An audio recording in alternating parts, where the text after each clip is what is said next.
देखिए यहाँ पर लूनी नदी की बात करें तो संगम, पहली बात करें उद्गम की तो उद्गम नागपहाड़ी अजमेर से होता है।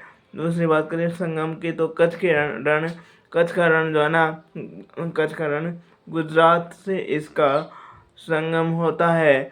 और तीसरी बात करें तो यहाँ पर तीसरी बात किसकी करें तो लंबाई की बात करें, इस नदी की कुल लंबाई कितनी है?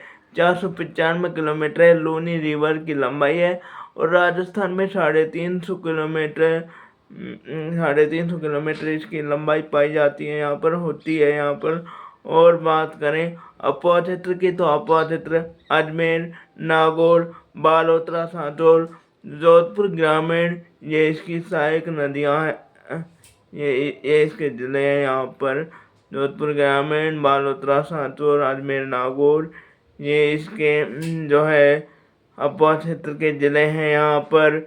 और सहायक नदियों की बात करें तो सुकड़ी, बांडी, खारी, जोजड़ी, जवाई, सागी, मिटरी, लीलड़ी, गुइया ये इसकी सहायक नदियाँ हैं यहाँ पर। अन्य नाम की बात करें, अन्य नाम में सागरमती, लवणवती, अंतसलीला, आदिकारी आदि स्वीट होती है यह नदी। और बात करें तो यहाँ पर अन्य नाम के बाद में महत्वपूर्ण बिंदु की तो लूनी रिवर के दाहिनी तरफ से मिलने वाली नदी जो है ना वह है जोजड़ी। और बांडी को रासायनिक नदी भी कहते हैं। क्यों कहते हैं? क्योंकि रंगाई छपाई उद्योग से जो रसायन आता है ना, रसायन आता है तो उस नदी के जल में शामिल हो जाता है, तो इसलिए इसे रासायनिक रिवर भी कहते हैं।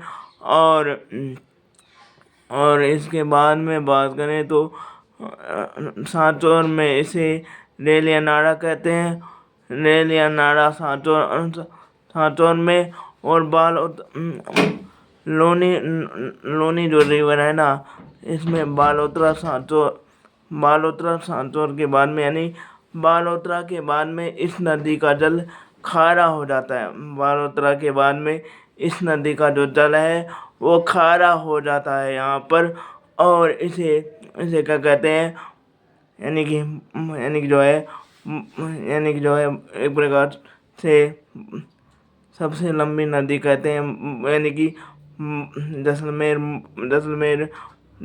की यानी कि जो है मरु प्रदेश की सबसे लंबी रिवर भी कहते हैं इसे। और राजस्थान राज्य के कुल अपवाह तंत्र में इसका योगदान है 10.40% है यहाँ पर।